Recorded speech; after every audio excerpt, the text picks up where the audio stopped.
Clementino, e cumprimenta todos os pastores, líderes aqui presentes. Quero cumprimentar o nosso vice-prefeito, cumprimento também todas as autoridades aqui presentes, e quero louvar a Deus por ter um grupo tão bonito de jovens nesta noite. Deus abençoe a todos vocês. Me sinto muito honrado em estar aqui. Eu quero partilhar com vocês o texto que está no Evangelho de Cristo, conforme o relato de João, no capítulo 1, versos de 1 a 14. Eu peço que todos abram comigo a sua Bíblia e permaneçam com a sua Bíblia aberta para acompanharem a exposição. Eu fico tão feliz de ouvir que esta igreja tem dado ênfase à pregação expositiva. Isso alegra muito meu coração. E quando você prega expositivamente, a igreja fica de Bíblia aberta, porque a igreja precisa acompanhar o que o pregador está dizendo, como crentes bereanos, que conferem o que está sendo dito, porque Deus não tem compromisso com a palavra do pregador, Deus tem compromisso com a sua palavra. A promessa de que a palavra não volta vazia não é a palavra do pregador, é a palavra de Deus.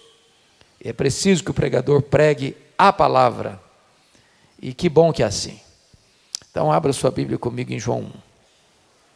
Mas antes da leitura do texto, me permita dizer algo.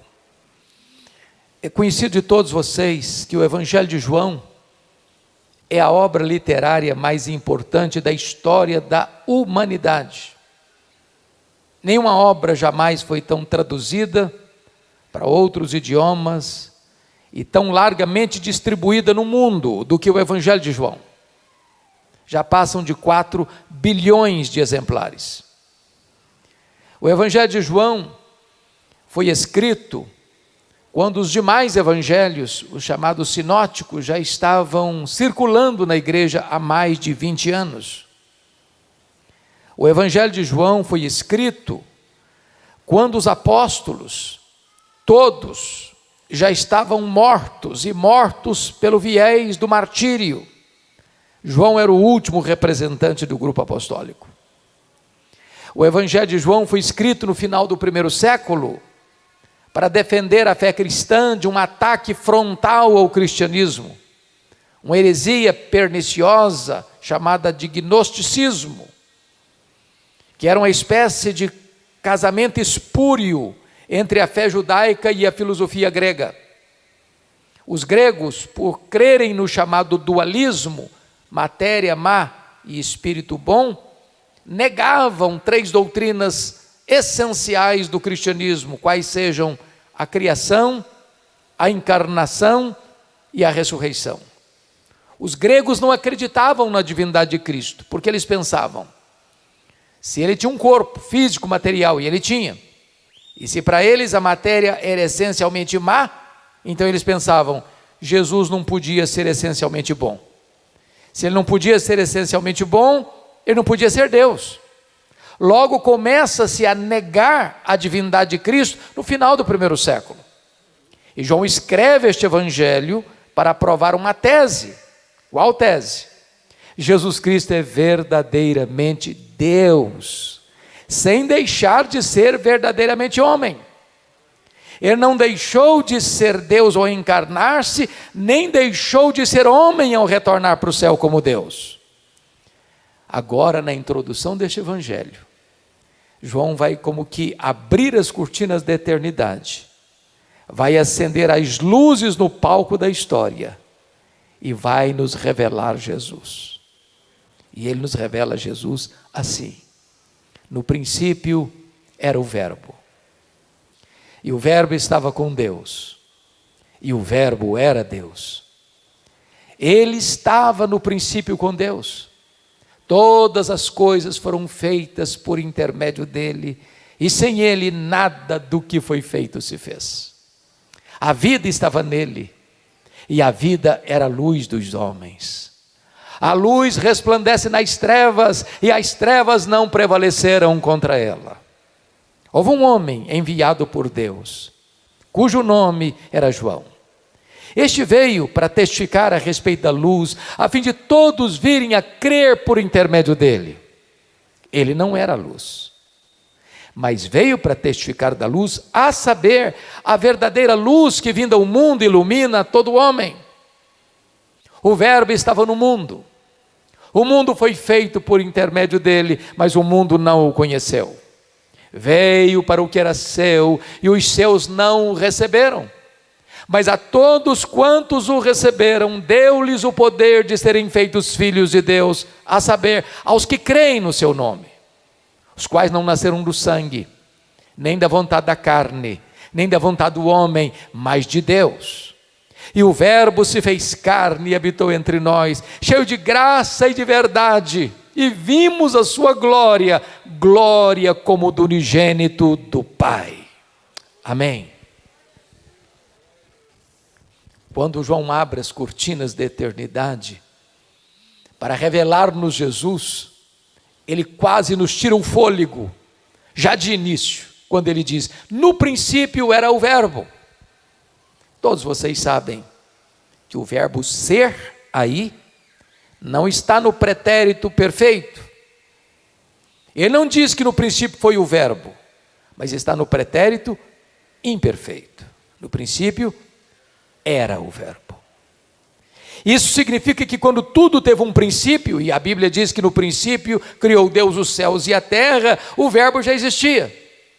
Ele preexiste ao início, ele preexiste ao começo, ele é pré-existente, logo ele é eterno, e eternidade é um atributo exclusivo de Deus.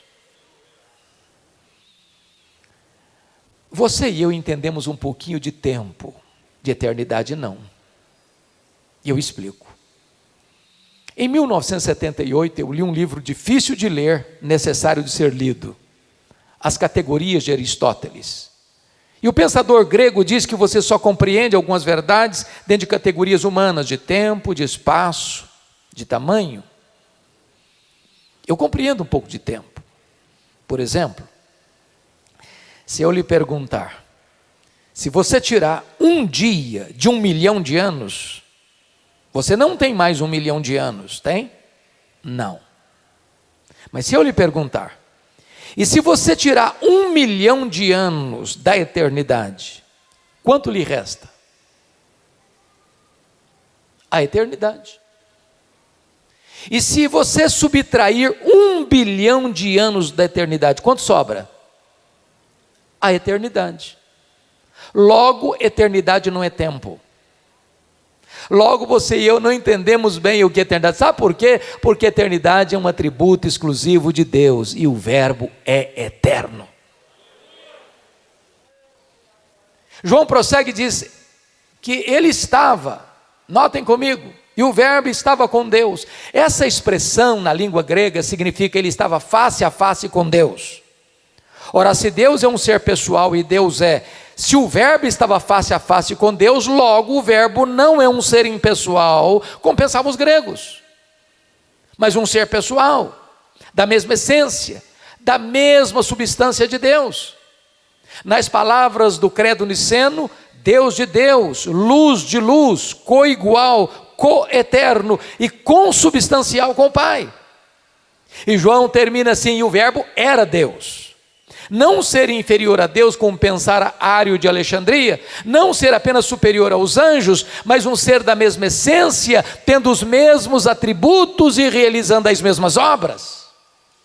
Logo, eu preciso concordar com o pensador cristão C.S. Lewis quando disse, com respeito a Jesus, você só tem 3 opções: ou ele é um mentiroso, ou ele é um louco, ou ele é Deus. Se ele não é quem ele disse ser, é um mentiroso. Se ele não é quem ele pensou ser, então é um louco.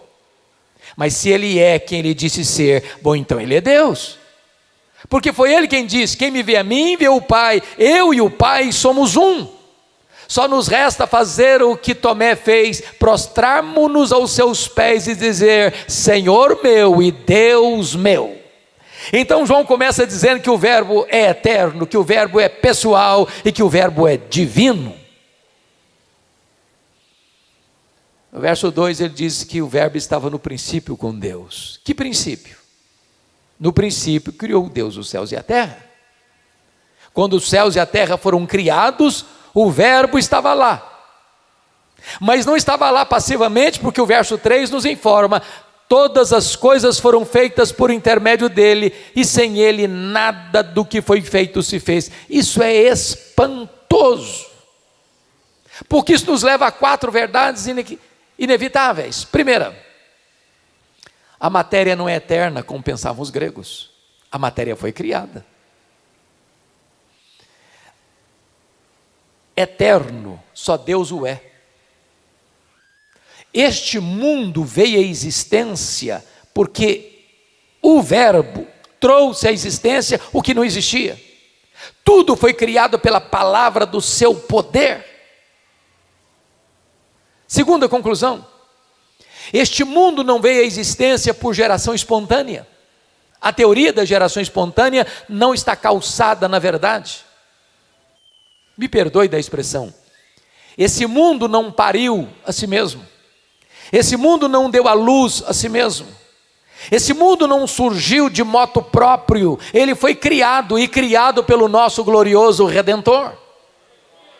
Terceiro, este mundo não é resultado de uma mega explosão cósmica. A teoria do Big Bang não está amparado na verdade. Sabem por quê? Porque o caos não produz o cosmos. Porque a desordem não produz a ordem. Seria mais fácil eu acreditar que se jogasse 1 bilhão de letras para o espaço e elas caíssem como uma grande enciclopédia, do que acreditar que uma mega explosão produziu esse universo tão vasto, com leis tão precisas, com movimentos tão harmônicos. Eu posso lhes garantir uma coisa: é preciso ter mais fé para ser um ateu do que para ser um crente. Pensem comigo. Nós estamos no planeta Terra. Até hoje se sabe que é o único planeta, o único lugar do universo apropriado para a vida, como nós já temos. A pergunta é: foi uma explosão que nos deixou aqui? Foi o acaso que nos deixou aqui? Ou estamos rigorosamente onde deveríamos estar? Pensem comigo. Se nós estivéssemos mais longe do sol, nós morreríamos queimados. Se nós estivéssemos nós morreríamos congelados. Se nós estivéssemos mais perto do sol, nós morreríamos queimados. Não foi o acaso que nos deixou aqui. Não foi uma explosão que nos deixou aqui. Foram as mãos do nosso glorioso Redentor. Pense comigo na Lua. Vocês sabem que a Lua é a faxineira do planeta Terra. Não houver a Lua com as suas fases, não haveria as marés dos oceanos. Se não houvesse as marés dos oceanos, as nossas praias se encheriam de lixo e a vida seria impossível no nosso planeta. Não foi uma explosão que deixou a Lua na sua órbita. Não foi o acaso que deixou a Lua na sua órbita. Foram as mãos do nosso glorioso Redentor. Todas as coisas foram feitas por intermédio dele, e sem ele nada do que foi feito se fez. Quarta conclusão: o mundo não surgiu de uma evolução de milhões e milhões de anos. Em 1859, Charles Darwin publicava o seu livro A Origem das Espécies em Londres, na Inglaterra. De lá para cá, essa chamada teoria da evolução tem sido ensinada nas escolas, desde o ensino fundamental até o pós-doutorado, como uma verdade científica. Falta-lhes, entretanto, a evidência das provas. Irmãos, criacionismo não é artigo de fé. Criacionismo não é artigo de religião. Criacionismo é artigo de ciência. O que você e eu cremos pela fé não é que o mundo foi criado. Não. O que nós cremos pela fé é que o mundo que foi criado por Deus. Isso é fé.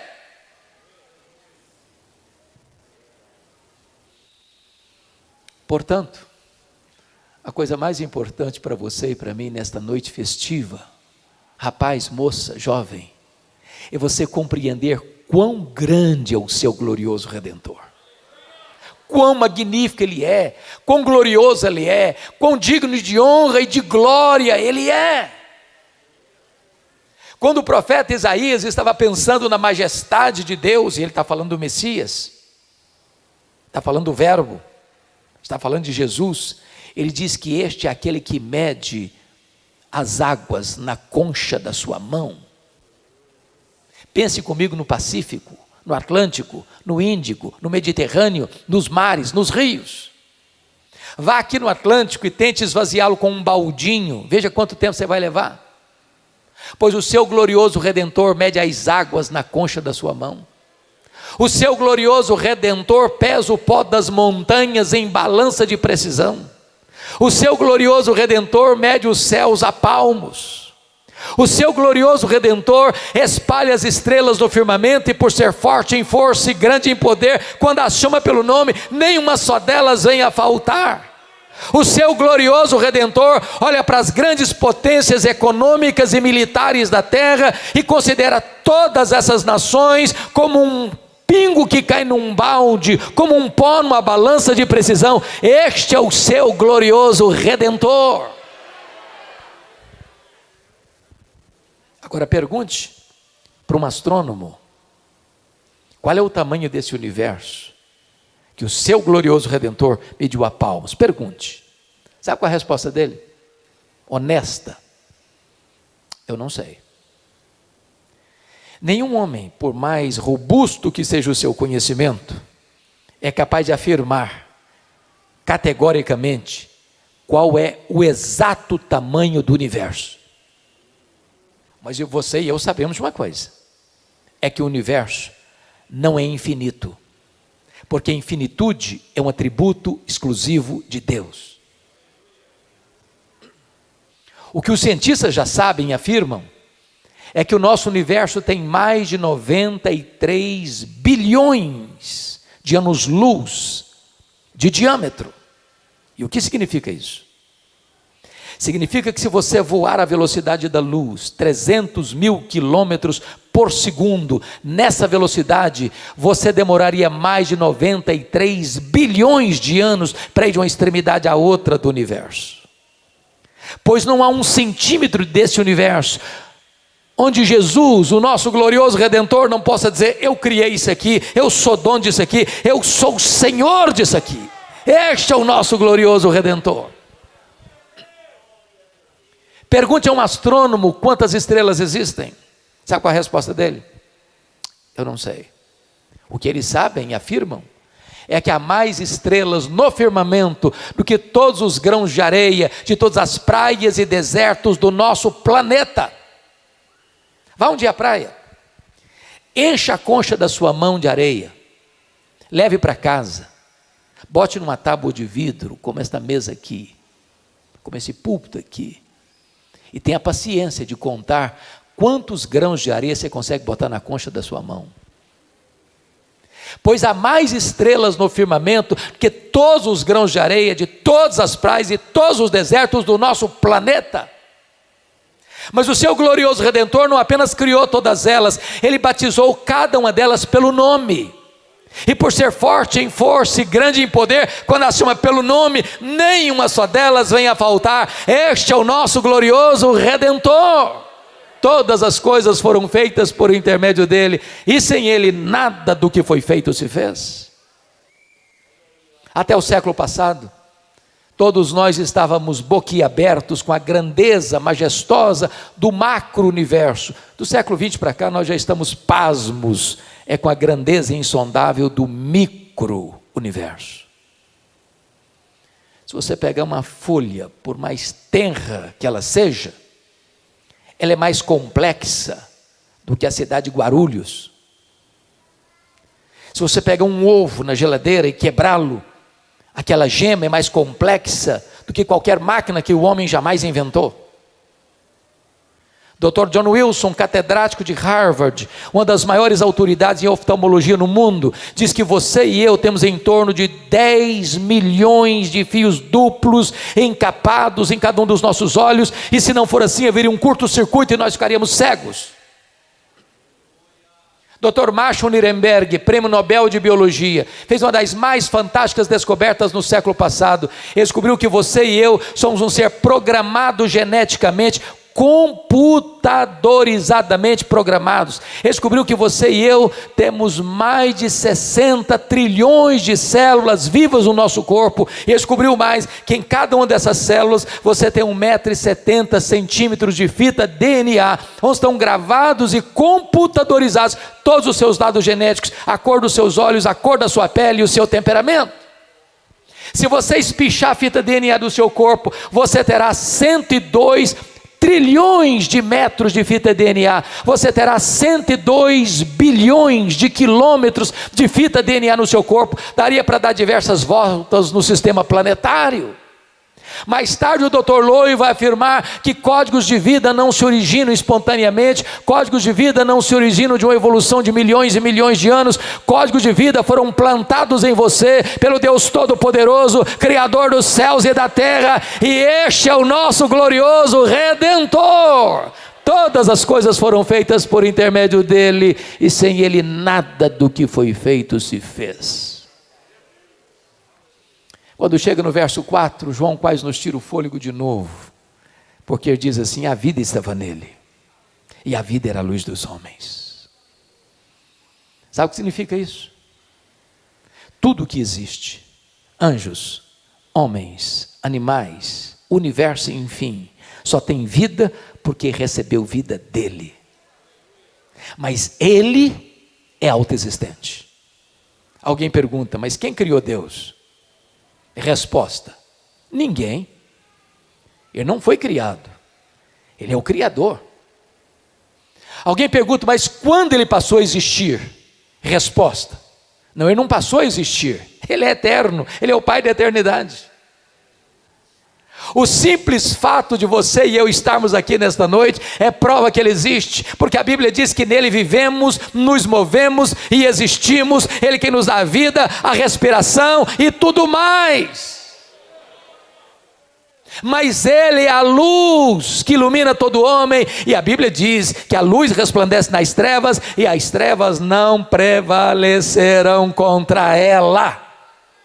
Nem você, nem eu, não vimos, não veremos jamais, em qualquer lugar ou em qualquer tempo, a luz ter medo das trevas. Por menor que seja a luz, por mais trevosa que seja a treva, quando a luz chega, as trevas são dissipadas. Isso significa que não há páreo para Jesus, ninguém pode desafiar Jesus, ninguém pode derrotar Jesus, ninguém pode colocar Jesus na parede e triunfar sobre ele. Aonde ele chega, chega a luz, chega a vitória, chega a derrota do mal, chega a derrota da mentira, chega a derrota do pecado, chega a derrota do diabo, porque Jesus é a luz, e a luz resplandece nas trevas. Eu disse para vocês que João escreveu este evangelho para provar uma tese. E a tese é que Jesus Cristo é verdadeiramente Deus. Até o versículo 5 do texto lido, ele provou essa tese de duas maneiras. Ele é Deus porque tem os mesmos atributos de Deus. Ele é eterno, ele é pessoal, ele é divino, ele é autoexistente. Mas em segundo lugar, ele é Deus porque realiza as mesmas obras de Deus. Ele é o Criador e ele é o doador e mantenedor da vida. Se Jesus é tudo isso, e ele é mesmo, então eu preciso dizer algo a você nesta noite. Você não pode sair daqui hoje, deste santuário, neutro em relação a Jesus. Valho-me da obra A Ética da Decisão para apresentar a vocês aparentemente um paradoxo. Eu quero dizer para você que você é escravo da sua liberdade. Você precisa tomar uma decisão. Eu ilustro. Você como alguém dentro de uma canoa, um barco, rio abaixo, à beira de um abismo. Você é obrigado a tomar uma decisão. Você pode pular do barco e nadar à margem. Você pode remar e ancorar o barco num lugar seguro. Ou você pode fingir que não tem abismo até ser esmagado pela fúria das águas. Só uma coisa você não pode deixar de fazer, é tomar uma decisão. Sabe por quê? Porque você é escravo da sua liberdade. Mas talvez você diga assim: ah, pastor, eu vim aqui hoje nesse trabalho tão lindo da juventude, porque fui convidado. E eu estou aqui, mas não estou tomando decisão nenhuma. Aliás, eu estou até indeciso. E eu preciso dizer a você que a indecisão é uma decisão. A indecisão é a decisão de não decidir. E com respeito a Jesus, quem não é por Ele, é contra Ele. Quem com Ele não ajunta, espalha. É por isso que a partir de agora, no versículo 6, a partir do versículo 6, João vai nos apresentar 3 decisões em relação a Jesus. A primeira delas está aí nos versos 6 a 9, confiram comigo. Houve um homem enviado por Deus, cujo nome era João. Este veio como testemunha, para testificar a respeito da luz, a fim de todos virem a crer por intermédio dele. Ele não era luz, mas veio para testificar da luz, a saber, a verdadeira luz que vindo ao mundo ilumina todo homem. Pensem comigo nisso. João Batista, precursor de Jesus, depois de 400 anos de silêncio profético, agora, diz a Bíblia, veio a palavra de Deus a João no deserto. E ele passou a pregar batismo de arrependimento para remissão de pecados. E as multidões fluem das aldeias, das vilas, das cidades para o deserto para ouvi-lo. Lá estavam os fariseus, lá estavam os saduceus, lá estavam os coletores de impostos, lá estavam os soldados, lá estavam as multidões. E de repente diz Lucas, que toda a multidão, não alguns, não a maioria, toda a multidão começa a cogitar algo.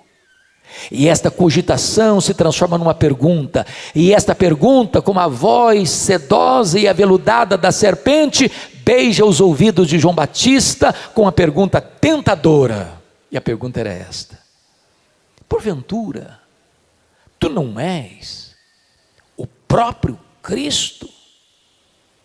Olha o perigo aí. Olha a tentativa de botar um homem no pedestal aí. Se João tivesse engolido aquela isca venenosa, ele poderia pensar: bom, pensando bem, eu acho que eu sou um fenômeno. Tem 400 anos que não acontece isso. Se ele se declarasse Messias ali, a multidão, o povo já tinha do seu lado. Mas João não engoliu a isca. Ele foi categórico e disse: eu não sou o Messias, eu sou apenas o seu precursor. Eu não sou o verbo, eu sou apenas uma voz que clama no deserto. Eu não sou a luz, eu aponto para Jesus e digo: Ele é a verdadeira luz que vindo ao mundo ilumina todo homem. Eu não sou o cordeiro, eu aponto para Jesus e digo: eis o cordeiro de Deus que tira o pecado do mundo. Eu não sou o noivo, eu sou apenas o amigo do noivo. Eu batizo com água, mas aquele que vem depois de mim é mais poderoso do que eu, e ele vos batizará com o Espírito Santo e com fogo. Eu não sou nem digno de me curvar, desatar as correias das suas sandálias. Eu tenho um lema de vida: convém que ele cresça e que eu diminua. Sabe o que João está nos ensinando aqui? Nunca queira receber a glória que só pertence a Jesus. Ele não divide a sua glória com ninguém. A segunda decisão, confiram comigo, está nos versos 10 e 11. O verbo estava no mundo, o mundo foi feito por intermédio dele, mas o mundo não o conheceu. Veio para o que era seu e os seus não o receberam. A pergunta é: quem são os seus aí?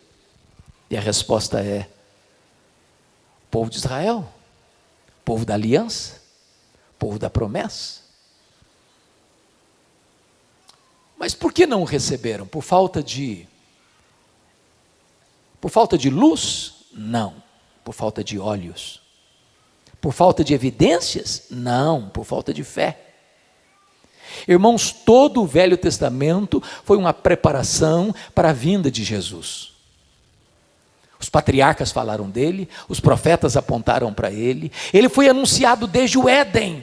Ele era a semente da mulher que esmagaria a cabeça da serpente. Ele é o cordeiro da Páscoa. Ele foi simbolizado pelo tabernáculo, ele foi simbolizado pela arca da aliança, ele foi simbolizado, meus irmãos, por aquele cordeiro que foi imolado no Egito e o sangue passado no batente das portas para livrar os primogênitos da morte. Ele era aquela coluna de fogo, ele era aquela coluna de nuvem, ele era o maná que caiu do céu, ele era a rocha de onde brotou a água da vida. Ele foi simbolizado pelas festas, ele foi simbolizado pelos sacrifícios, ele foi simbolizado pelo sábado. Tudo era sombra, ele a realidade. Diz a Bíblia que na plenitude dos tempos ele veio, nascido de mulher, nascido sob a lei, o verbo se fez carne e habitou entre nós, cheio de graça e de verdade. Vimos a sua glória, glória como do unigênito Pai, e ele andou por toda parte fazendo bem, libertando os oprimidos do diabo. Os cegos viram, os surdos ouviram, os mudos falaram, os coxos andaram, os leprosos foram purificados, os endemoniados foram libertos, os mortos ressuscitaram, mas os seus não o receberam. Uma das coisas mais tristes é que quando você vai a Israel hoje e vai lá para o Muro das Lamentações, você vê crianças, adolescentes, jovens, velhos, lendo a lei e orando fervorosamente, aguardando um Messias que já veio há 2000 anos, em Jesus de Nazaré. A venda está nos olhos. Cuidado para que você, ao saber da verdade, ainda recuse a verdade, porque a pergunta bíblica é esta: como escaparemos nós se negligenciarmos tão grande salvação? Agora vem a terceira decisão. Confiram comigo versos 12 e 13. É a aceitação de Jesus. E eu chamo a atenção de vocês, jovens, que são mais atualizados até do que nós na língua portuguesa, porque vocês estão aí no enfrentamento da academia no dia a dia. Quando estiver lendo a sua Bíblia, preste atenção nas chamadas conjunções adversativas: mais, porém, todavia, entrementes. Ele está contrastando no verso 12 o que disse no verso 11. Em face da rejeição de Israel está escrito: mas a todos quantos o receberam, deu-lhes o poder de serem feitos filhos de Deus. A pergunta é: todos quantos? Todos quem? E a resposta é: todos judeus, todos gentios, todos homens, todos mulheres, todos crianças, todos adolescentes, todos jovens, todos adultos, todos velhos, todos ricos, todos pobres, todos doutores, todos analfabetos, todos religiosos, todos não religiosos, todos brancos, todos amarelos, todos pardos, todos negros. Não importa onde você vem, não importa para onde você vai, se você receber a Jesus, você recebe o poder de ser feito filho de Deus. Fica claro, portanto, que nem todos são filhos de Deus. Ser filho de Deus não é coisa natural. Ninguém é filho de Deus porque mora num país chamado cristão, ou porque frequenta uma igreja chamada cristã, ou porque nasceu numa família chamada cristã. Tem um ditado popular que diz assim: filho de peixe, peixinho é, mas filho de crente não é crentinho. Para ser filho de Deus tem que nascer de novo. Tem que nascer de cima, tem que nascer do Espírito, tem que ser nova criatura, tem que ter um novo coração, uma nova mente, uma nova vida, uma nova pátria, uma nova herança. Mas agora, no verso 13, João vai explicar para nós melhor o que significa ser filho de Deus, porque você não pode sair daqui nesta noite confuso sobre isso. E ele diz assim: os quais, os filhos de Deus, não nasceram do sangue. O que significa isso? Significa que ser filho de Deus não é hereditário. Você é filho de Deus? Claro que eu sou. Meu pai é o pastor da igreja. A minha mãe até dirige um círculo de oração. Eu não sou filho de pastor não, mas deve ser coisa boa ser filho de pastor. Ter uma mãe de oração, então, com certeza é coisa maravilhosa. Mas isso não faz de você filho de Deus, não. Se é filho de Deus, mas claro, pastor, eu sou assembleiano, que é o que eu nasci, desde que eu nasci. Você ser assembleano desde que você nasceu é uma bênção, mas isso não faz de você filho de Deus, não. Você é filho de Deus? Claro, eu canto na igreja, eu tenho ministério. Eu lidero um trabalho na igreja. Você cantar na igreja, liderar um trabalho na igreja é uma bênção, mas isso não faz de você filho de Deus, não. Para ser filho de Deus, você tem que nascer da água e do Espírito. Os quais não nasceram do sangue, nem da vontade da carne. Sabe o que significa isso? Nem você, nem eu temos autoridade, temos competência para nos autoproclamarmos filhos de Deus.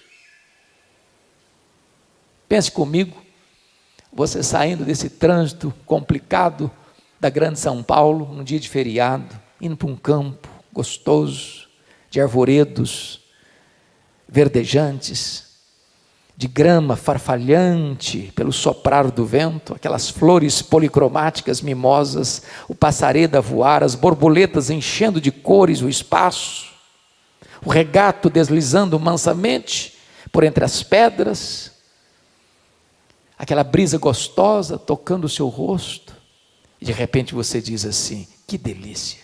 Você quer saber de uma coisa? A partir de hoje eu me faço filho de Deus. Bonito, não? Mas impossível.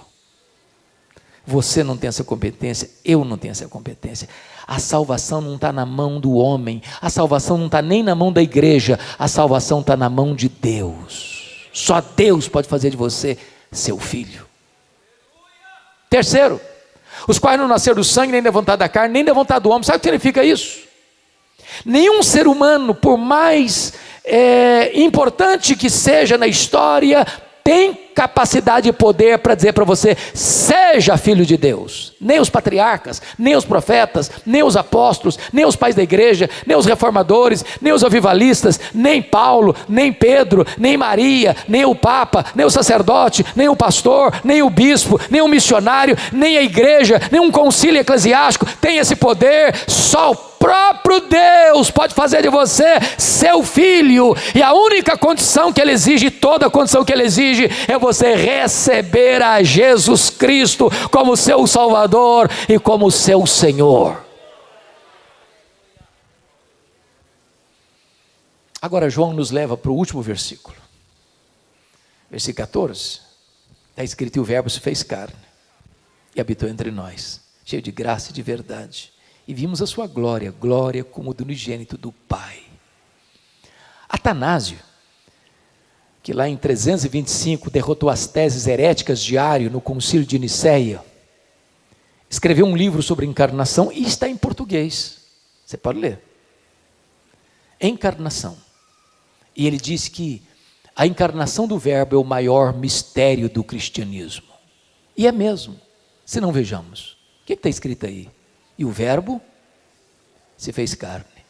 A pergunta é: que verbo? Que verbo?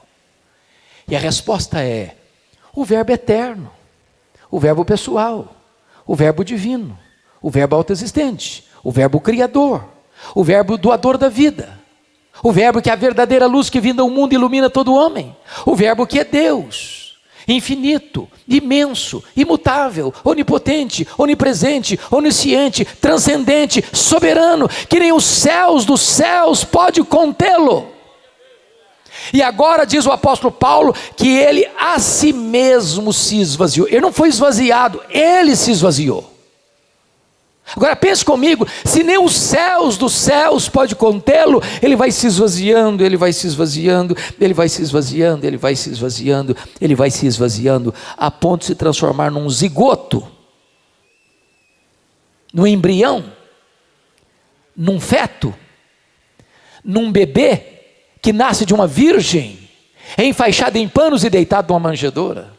Aquele bebê, irmãos, é o Criador do universo, é o Rei da glória, é o Senhor dos senhores. Mas ele não veio para ficar longe de nós, sentir nojo de nós. Ele diz que o Verbo se fez carne e habitou entre nós. Ele pisou o nosso chão, ele vestiu pele humana, ele calçou as sandálias da humildade, ele comeu o nosso pão, ele bebeu a nossa água, ele chorou a nossa lágrima, ele sentiu a nossa dor, ele levou sobre o seu corpo no madeiro os nossos pecados, ele morreu pelos nossos pecados, ele entrou nas entranhas da morte, arrancou o aguilhão da morte e matou a morte, inaugurou a imortalidade, ele retornou para o céu, ele derramou o Espírito Santo sobre a igreja, ele está no trono, ele governa a igreja, ele intercede por nós, e ele vai voltar pessoalmente, visivelmente, audivelmente, inesperadamente, repentinamente, gloriosamente. Mas diz a Bíblia que ele veio não cheio de justiça e juízo, porque ele nos fulminaria. A Bíblia diz que o melhor de nós, as nossas justiças, aos olhos dele, não passam de trapos de imundícia. Eu fico pensando, se o melhor de nós não passa de trapos, e o pior de nós, o que seria? Mas ele vem cheio de graça, ele nos apanha machucados, feridos, contaminados, sujos, depravados, condenados, mortos nos nossos delitos e pecados, e ele nos dá vida, e ele nos restaura, e ele nos transforma, e ele nos limpa, e ele nos perdoa, e ele nos faz assentar com ele nas regiões celestes, acima de todo principado e potestade, e ele nos faz membros da família de Deus. E João conclui assim: e vimos a sua glória, glória como do unigênito do Pai. Glória não é um atributo de Deus. Justiça, misericórdia e fé. Não. Glória é a somatória de todos os atributos de Deus no seu resplendor máximo. Quando Deus mandava um profeta no Velho Testamento, ele apontava para um atributo de Deus. Isaías enfatizou a santidade, Amós a justiça, Oséias a misericórdia. Mas quando Jesus veio, ele não veio para mostrar este ou aquele atributo, ele veio para revelar Deus. Sabe por quê? Porque ele era a exata expressão do ser de Deus. Ele era o resplendor da glória. Nele habitou corporalmente toda a plenitude da divindade. Por isso é por dizer: quem me vê a mim, vê o Pai, porque eu e o Pai somos um. Então, João escreveu este evangelho para provar uma tese: Jesus Cristo é verdadeiramente Deus. E ele provou a tese, porque ele é Deus, porque tem os mesmos atributos de Deus. Ele é Deus porque realiza as mesmas obras de Deus. Mas me permita, antes de encerrar, dizer algo sublime. Sabe o que acontece? Quando João vai para o resto do evangelho, ele vai seguir a mesma metodologia. Ele vai provar uma tese e mostrar que Jesus Cristo é Deus porque faz as mesmas obras de Deus. O que João vai fazer? Dos muitos sinais e milagres que ele operou, que ele disse que se fosse registrado tudo, o mundo não caberia os livros, ele vai selecionar 7 milagres. Por que 7? Porque é o número da perfeição. Para dizer o seguinte: se ele faz as obras de Deus, logo ele é Deus. Primeiro milagre, capítulo 2, ele transforma água em vinho. Segundo milagre, capítulo 4, ele cura o filho do oficial. Terceiro milagre, capítulo 5, ele cura o paralítico de Betesda. Quarto milagre, capítulo 6, ele multiplica pães e peixes. Quinto milagre, capítulo 6, ele anda sobre o mar. Sexto milagre, capítulo 9, ele cura um cego de nascença. Sétimo milagre, capítulo 11, ele ressuscita Lázaro. Se ele faz as mesmas obras de Deus, logo ele é Deus. O que João vai fazer? Ele vai pegar uma declaração de Jesus, de João 8,58, antes que Abraão existisse: eu sou é o grande nome de Deus revelado a Moisés, é o nome Yahvé, é o nome Javé, de onde vem a palavra Jeová, pois Jesus é o Jeová do Velho Testamento. O que João vai fazer? Selecionar no seu evangelho 7 declarações de Jesus: eu sou. Primeira declaração, João 6,35, eu sou o pão da vida. Segunda declaração, João 8,12, eu sou a luz do mundo. Terceira declaração, João 10,9, eu sou a porta. Quarta declaração, João 10,11, eu sou o bom pastor. Quinta declaração, João 11,25, eu sou a ressurreição e a vida. Sexta declaração, João 14,16, eu sou o caminho e a verdade e a vida. Sétima declaração, João 15,1, eu sou a videira verdadeira. Se Jesus tem os mesmos atributos de Deus, logo Ele é Deus. Então está provada a tese de João. Mas me permita fechar agora com um dilema, um grande dilema. Porque dessas 7 declarações, uma delas Jesus compartilha com a igreja, uma delas. Por exemplo, João 8,12, ele diz, eu sou a luz do mundo. Mas Mateus 5,14, Jesus disse, vós sois a luz do mundo. Preste atenção que Jesus nunca disse assim para a igreja, vós sois o pão da vida, quem se alimentar de vós nunca mais terá fome. Ele nunca disse isso para a igreja. Jesus nunca disse assim para a igreja, vós sois a porta, quem entrar por vós será salvo. Ele nunca disse isso para a igreja. Jesus nunca disse assim para a igreja, vós sois o bom pastor que deu a vida pelas ovelhas. Ele nunca disse isso para a igreja. Jesus nunca disse assim para a igreja, vós sois a ressurreição e a vida, quem crer em vós não morrerá eternamente. Ele nunca disse isso para a igreja. Jesus nunca disse assim para a igreja, vós sois o caminho e a verdade e a vida, e ninguém vem ao Pai senão por vós. Ele nunca disse isso para a igreja. Jesus nunca disse assim para a igreja, vós sois a videira verdadeira. Nunca disse isso para a igreja. Mas Jesus disse, eu sou a luz do mundo. E disse, vós sois a luz do mundo. Como entender esse mistério? Para explicá-lo, me permita 2 perguntas. Primeira delas, o sol brilha? E a resposta é sim, o sol brilha. Por que o sol brilha? Porque o sol tem luz própria. Sabe por que Jesus brilha? Porque Ele é o sol da justiça. Ele é a verdadeira luz que vinda ao mundo ilumina todo homem. Segunda pergunta, a lua brilha? E a resposta é sim, a lua brilha. Mas como a lua brilha? A lua não tem luz própria. A lua só brilha na medida em que ela reflete a luz do sol. Agora preste atenção. A igreja não é luz do mundo na mesma medida que Jesus é luz do mundo. A igreja não tem luz própria. A igreja só é luz do mundo na medida que ela reflete a luz de Jesus, o sol da justiça. Então sabe qual é o seu papel, jovem? Sabe qual é o seu papel, meu irmão, minha irmã? É sairmos por Guarulhos, por São Paulo, pelo Brasil, pelo mundo, levando essa luz. Esta luz que ilumina todo homem, nas ruas, nas praças, nos becos, nos apartamentos, nas casas, nos condomínios, nas universidades, nos hospitais, nas escolas, no comércio, na indústria, por todo lado. Levemos essa luz, para que essa luz brilhe e ela chegue aos corações que estão em trevas, e eles possam sair do império das trevas para o reino da luz, para a glória de Deus. Ao Senhor Jesus a honra, a glória e o louvor, agora e pelos séculos eternos. Aleluia. Amém.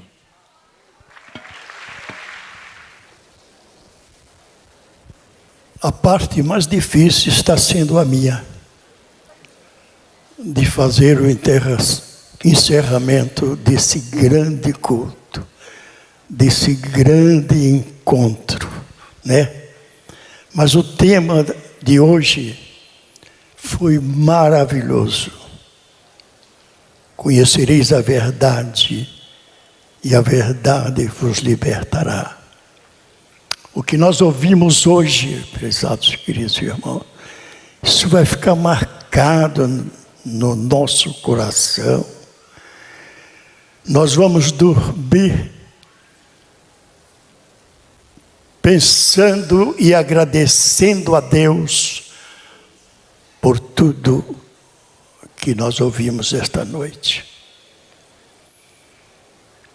Eu quero parabenizar a liderança dos jovens, esse trabalho que vocês organizaram e que hoje está sendo realizado, isso é uma abertura para um grande despertamento à igreja, principalmente os obreiros e a mocidade.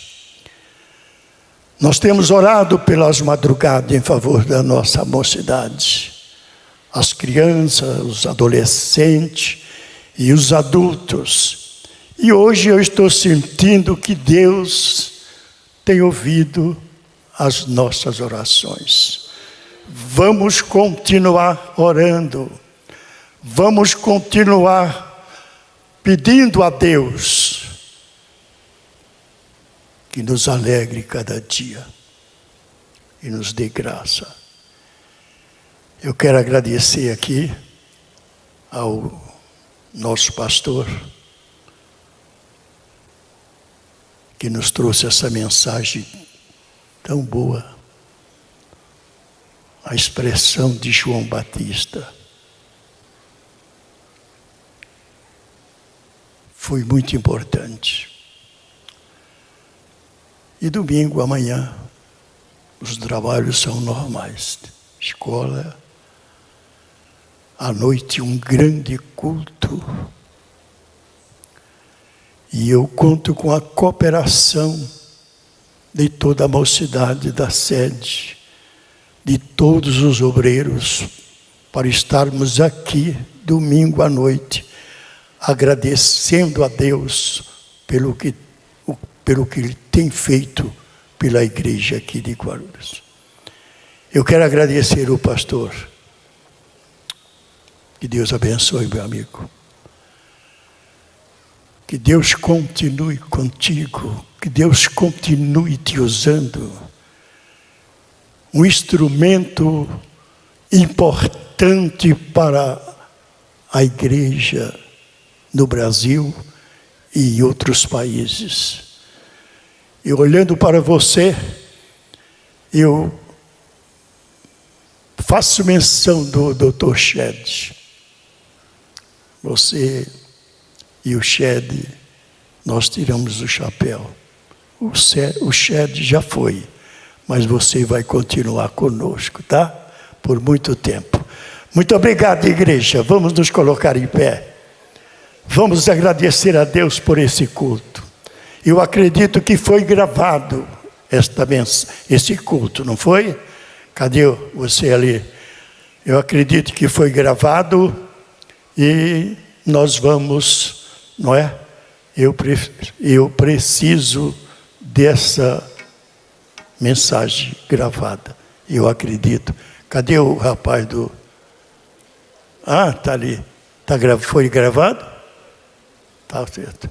Levante a tua mão comigo, vamos agradecer a Deus. Glorioso Deus, Pai, muito obrigado, Senhor. Muito obrigado pela oportunidade que o Senhor nos concedeu. Ó Deus, o pastor Hernandes Dias, que veio nos trazer esta palavra, Senhor, tão importante para a Igreja Assembleia de Deus aqui na cidade de Guarulhos. Que nós possamos, ó Deus, continuar meditando, Senhor, em tudo aquilo que ouvimos esta noite, para que possamos, ó Deus, sentir que Deus tem falado conosco esta noite, usando o seu servo como instrumento para esclarecer a nós, ó Deus, na mensagem, coisas importantíssimas que nós ouvimos esta noite. Guarda, Senhor, o teu servo debaixo da tua proteção. Continue usando como instrumento para a glória do teu nome.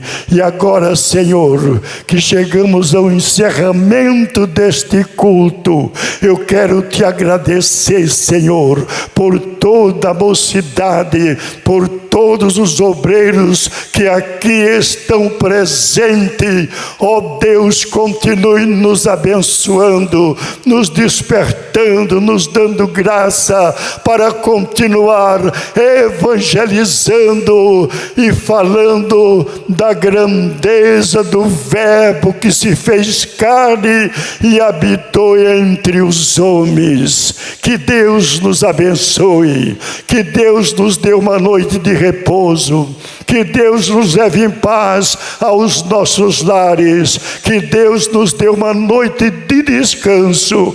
É o que nós te pedimos, Pai, e em nome de Jesus nós te agradecemos.